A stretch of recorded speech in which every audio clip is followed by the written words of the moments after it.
Can I post my socials here so the chat can follow me? What's going on today?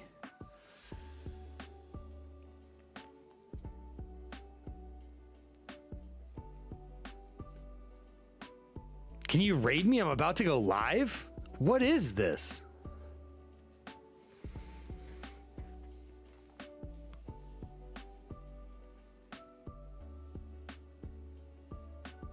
All right, guys, we got to take a quick time out here.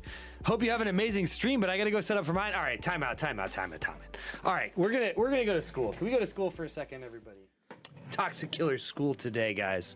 If you've ever wondered what's good etiquette for being in a stream chat, when is something considered self-promo?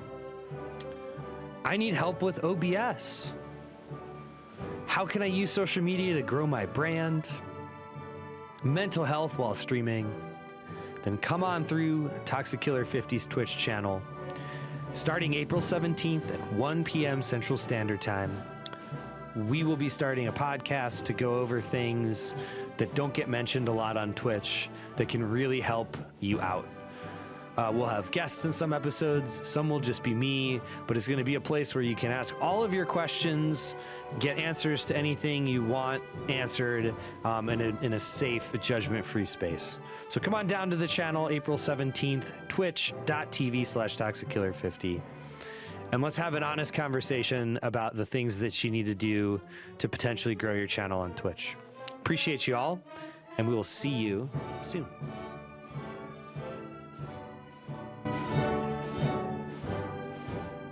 All right, everybody. How are we doing today? It is Sunday. Podcast is back. I'm very sorry for the OBS inception. That's what we're going to go over today. We're going to be talking about OBS.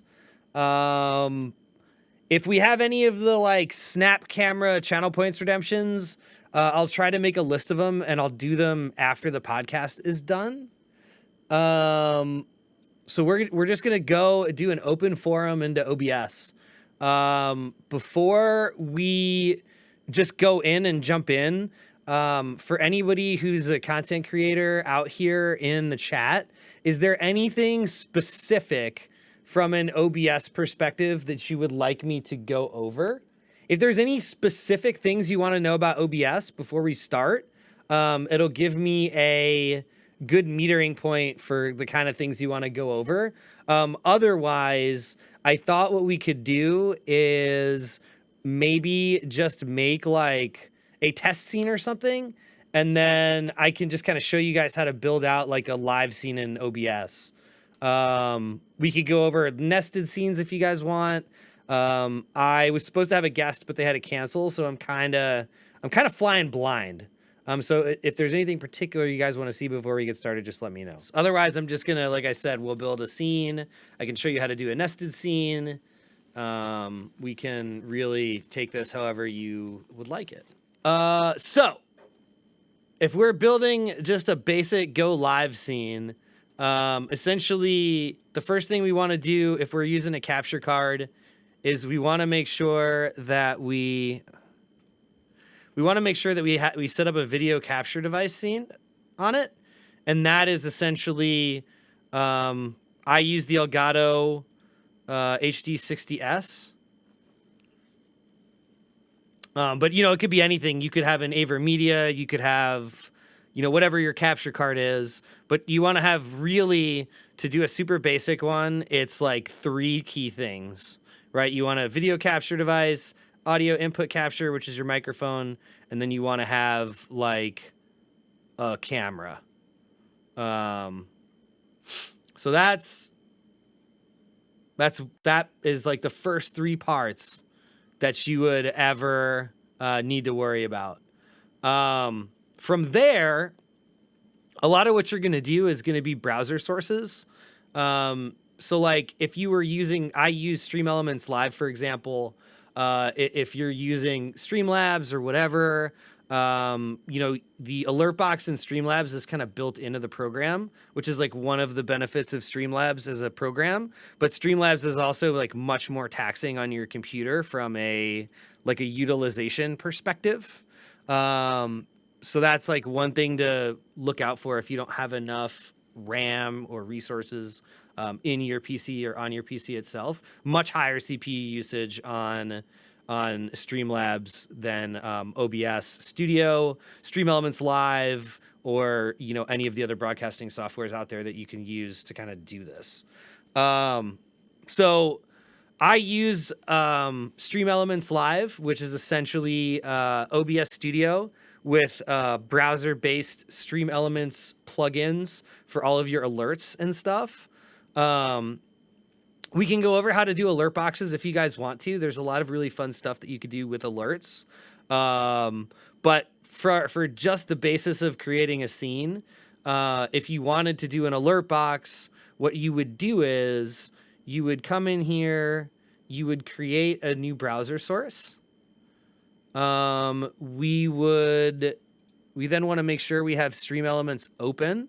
So from there, we would go to just so that you guys know exactly how to do this if you're very, very new, you would go into your Stream Elements, you would go into My Overlays, you would go to your alert box right here, click Edit, and we want to hit this little copy overlay URL right here. Right? And then what we're going to do is we are going to copy that. I'm going to call it alert box test.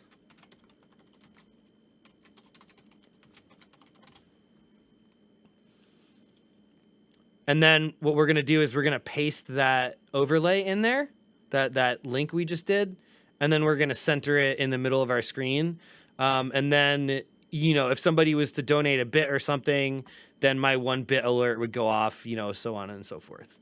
So that's the first 4 pieces you want to make sure that you really have. Overlays are completely optional. I used to stream with an overlay. I don't anymore. And the main reason for that is because I feel that overlays, while they're very appealing for Twitch content, are not as appealing for content outside of Twitch. So YouTube viewers, for example, TikTok viewers, overlays for them are a bit more distracting. So I've taken a much sleeker approach where it's just kind of my camera, right? Because really, and that is a great point, Diesel. We want people focused on us. I don't want people focused on my artwork in my stream, right? I want people looking at what's going on in the background, whether it's a game or in this case, OBS Inception, because I'm, sharing OBS on my PC screen. So that's what's creating that mirror effect. So I apologize for that. I'm really sorry. But there's no way around that to do this type of podcast. But they're optional. I have overlays for some stuff. For when I'm doing just chatting, I prefer to have just a simple overlay for just chatting in a chat box. But when I'm doing games or anything like that, I really try hard to not have any overlays at all. Because again, we're the focus. It shouldn't be based on the art, right? It shouldn't be based on the art. Emotes are different, right? You should have emotes. Everybody should have emotes. But overlays, I feel are completely optional, and it really depends on what you want to do. If you did want to add an overlay, we would just do an image source. And then, so I'm just going to go in and add my existing overlay. So this was the old overlay I used, right? And then you can see here, this is just being directed to PNG file. So what you would do is if you were going to create it as a new source, you would just go in, it would pop up this window after you made the source. You would click browse, you would find the file that you're going to use for your overlay. You would direct it to that, and then you'd click OK. So then, you have boom, boom, boom. To get these populated, new follower, recent sub, recent bits, you need to have a Streamlabs a Streamlabs widget called Stream Labels. And then what you would do to kind of add that is you would add a text source, text GDI, right? And we'll just say like, you can most recent follower, you would click, okay. And then you would read text from file. You'd go to browse. So then you see how it pulls up this menu. We would do most recent follower.txt, right? And again, this hasn't updated. It's been a while. So like at the last time this was pulled, Klepto Unicorn was my most recent follower. Yo, what up, Hitman and Hustlers? And then you could literally go through and do this 3 times. One for most recent followers, one for recent sub, and one for recent bits. And then that's how that works. So you could do those in a nested scene, right? You could do these in a nested scene if you wanted to. I think it's easier to just copy and paste the whole source and then duplicate it across for text. So like you could literally just copy this once it's done and just paste it into another scene. But you could in theory do that as a nested scene, I suppose. Anyways. So that's kind of, we've done alert boxes. We did an overlay. We did camera, which my camera is a nested scene because I have some zoom ins. And I could show you what that means, you know, in a few seconds. And then, you know, other things you could do if you wanted to add music. Like, let's say you wanted to add, you had a song you really liked that you wanted as background music. You could also add a media source. So just to give an example, we click browse. We go into our downloads. We double click. See how it says title rave. We want to loop it because we want it to keep playing, right? And then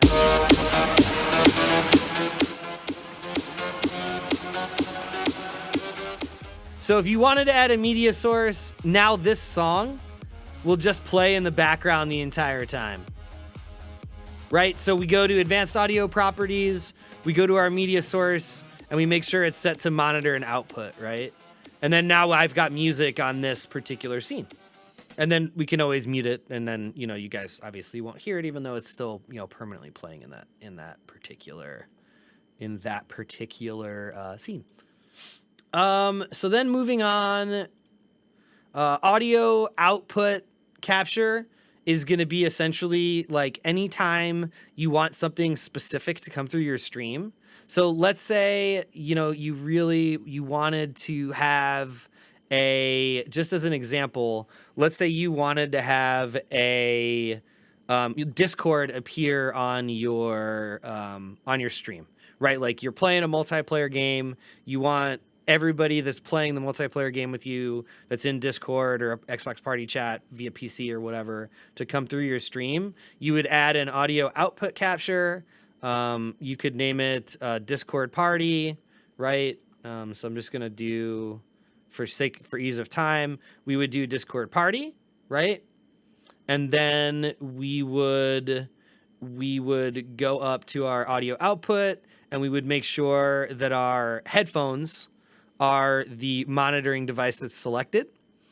And then the next thing we want to do is we want to go into the audio output Discord Party, right? And we want to go to advanced audio properties and we want to make sure that it's set to monitor and output. So if it's not set to monitor and output, with the exception of a microphone, if it's not set to monitor and output, it will not appear on stream. So your viewers will not be able to hear anything that is not set to output. So you have to make sure that anytime you're doing anything that has anything to do with audio output, you go into the advanced audio properties and make sure it's set that way.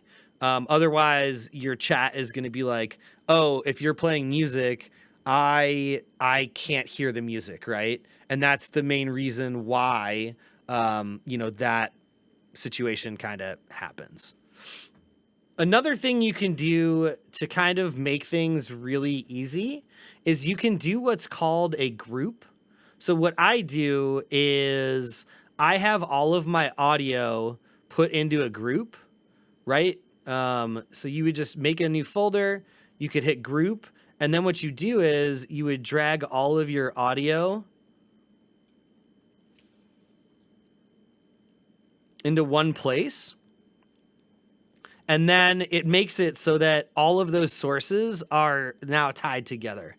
Where this is really nifty is if you have like an overlay of like a camera and like a camera border, you can group them together and then you can move that whole grouping as one cohesive item, which is really neat. Right. So then, if there is a border around this and you have a group with your camera border and your camera, you could literally just click on the group and then move that particular source, to wherever, literally to wherever, wherever you wanted it to go. So that's neat. Right. Does anybody have any questions, or would you guys like me to just kind of keep on keeping on? What plugins do I use? So plugins for me, pretty much what I use is, I use StreamerBot. So StreamerBot is what I use for all of my custom sound alerts. I have not done anything with audio yet, and I don't really know how to do anything with tracks. That's something that I need to learn.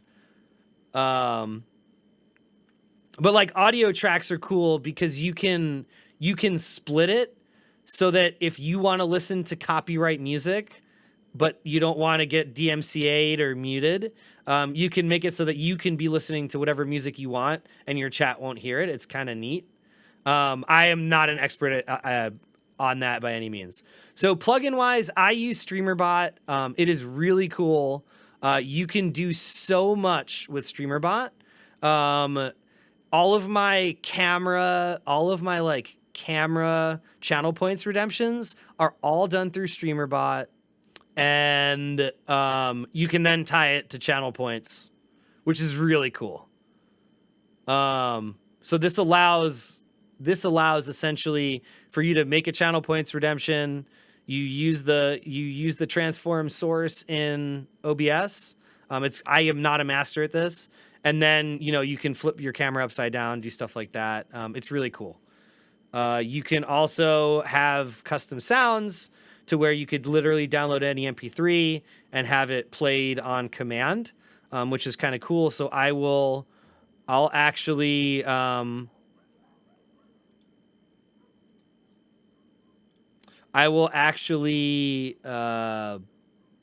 you that now. So I just connected my StreamerBot. And I'm going to use Raven because she is here. So what's her sound? So if we type Raven in the chat, it should do a sound. Injection hearsay. So now every time that's typed in chat, that's what would happen. So I use StreamerBot, and then I use Mix It Up. Is the other thing I use. Mix It Up is specifically what I use for hosting, because Twitch does not allow host alerts of less than 3 viewers, which is kind of dumb. So if you get like a 1 viewer host, you can set up you can literally set up a host alert, and you would do that by going into Mix It Up, going into events, you go into Twitch. You would go into channel hosted, and then you would go into command editor, and you literally go in and you can type all of this. It's very similar to building an alert box in Stream Elements. You just kind of go in, add the GIF, add the text message, add the sound, and then have a browser source for the, it's like 4 steps. So super easy there. So what other questions do you guys have? Do we want to talk about nested scenes? And you can do some cool stuff with nested scenes if you have a lot of patience.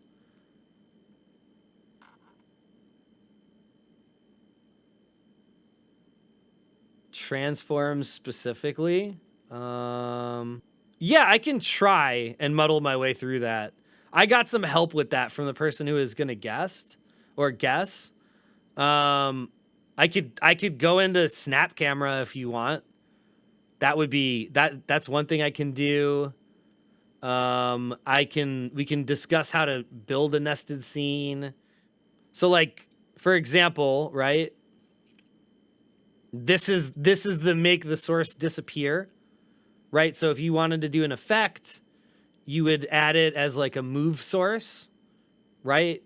And then you can essentially have it turn off, and then switch it to.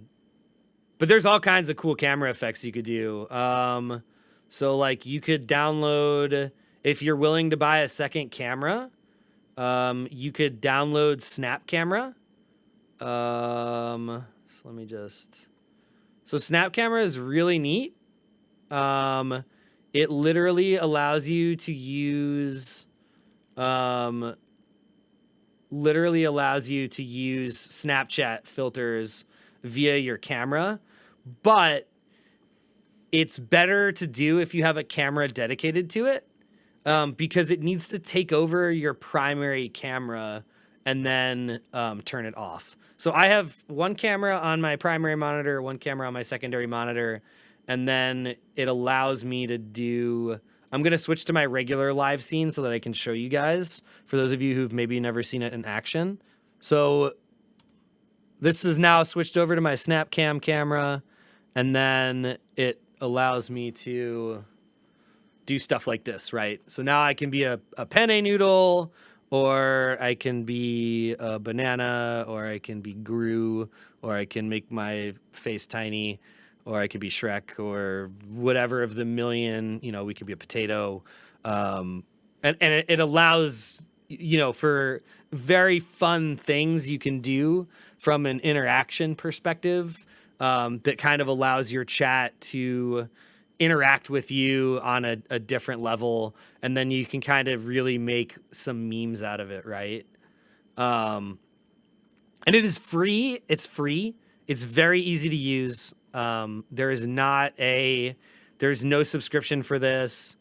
You literally, and then if you have a Stream Deck, it's really cool because you can literally, you can essentially use your Stream Deck as a hotkey, right? Hold on.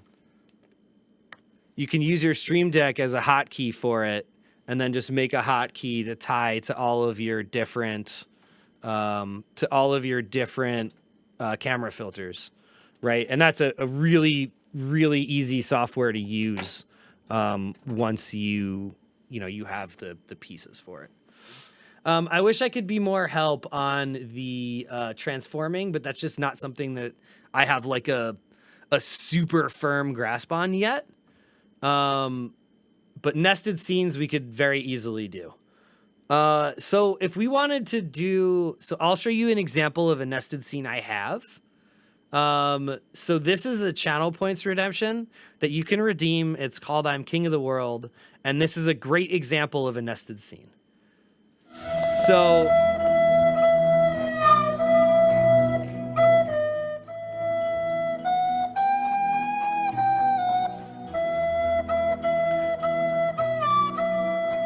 So essentially what I did here was I made a scene that has all of these parts on it, right? So we literally, if I wanted to do this for like a different movie, we would take the image we wanted, we would take the, we would add our alert box to it.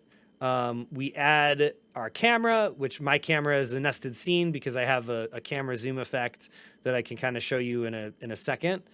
And then we have our picture, and we've got our audio, which is the Titanic flute, right? So this is a scene in my OBS. And then what we can do in order to make it a channel point redemption is literally we would go into our test scene. So what we would want, if let's say we wanted to add that scene, right? So we have all of our things done. We've built it. Then now we want to add that nested scene in so that that channel point redemption works on the scene that we're working on in OBS. We would hit the plus sign. We would go to add scene, right? And then we would say, I'm going to add I'm the king of the world because that's the scene I want. And wha-bam, it now works. So and then what we would do is we would pop over into actions. We would go...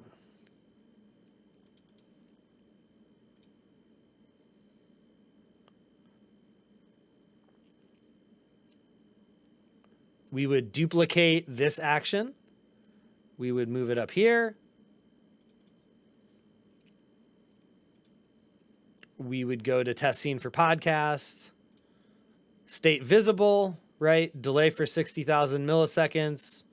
And then what we want to do is we want to duplicate another action right here. And we want to change the scene to test scene for podcast and hidden. And now if you guys redeemed that channel point reward, it would switch this scene.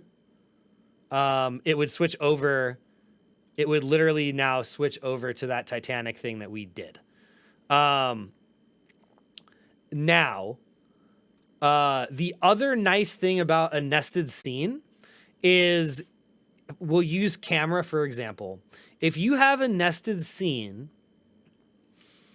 for like your cameras and stuff, whatever you add it, you can literally add it to everything, and the characteristics that are tied to that scene will go with it no matter what. So the benefit of that is, let's say as an example, you're copying and pasting a source, right? Because you're being a little, you don't want to. You're like, I don't want to deal with this. I'm just going to copy paste it. If it happens on one scene, it's going to happen on all of them. This way, it kind of allows you to have more control over your sources than you would have regularly.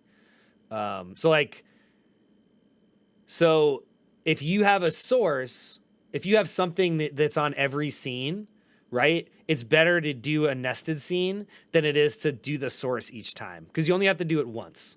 And then you can just add the whole scene in and you're done. Does anybody have any questions as well now that we're done with nested scenes? Buddha, are you kidding me right now? Open broadcaster software.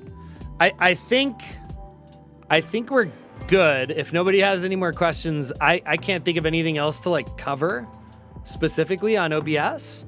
So I'm gonna put up a poll, and I guess we will play some games.